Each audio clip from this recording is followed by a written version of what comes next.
So hello, maayong buntag sa tanan no. So naata karon diri ako di ay si Kagawad kay Caballero sa Barangay Taytayan. So naata diri karon sa katong nahitabo nga sunog atong unang adlaw sa pamilya ni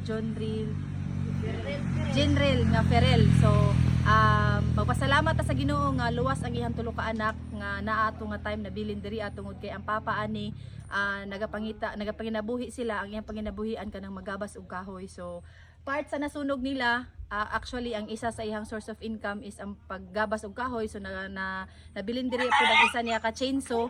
So naapil og kasunog o adiya usab ang iyang sakyanan, ilahang motor naapil pud og kasunog. So totally jud sila wala jud sila nasalbar nga gamit. So akong giawhag ang tanan nga mga good Samaritano nga adunay kasing-kasing sa pagtabang, nga aduna siya tulo ka anak, 10 years old, 8 years old o 6 years old. So kung kamo adunay ikahatag nga tabang sa ilaha, dili lang sa sinina tungod kay kanipod sila mga estudyante pod ni sila na hurot pod ilahang gamit sa eskwela. So kana tanan amo nang i-welcome nga inyuhang dawaton na mo na kinasing-kasing nga malipayon ang pamilya na sa Ferrell sa inyuhang mahatag nga assistance og tabang sa ilaha in kind or in cash, dawaton na mo na. Daghan kayong salamat.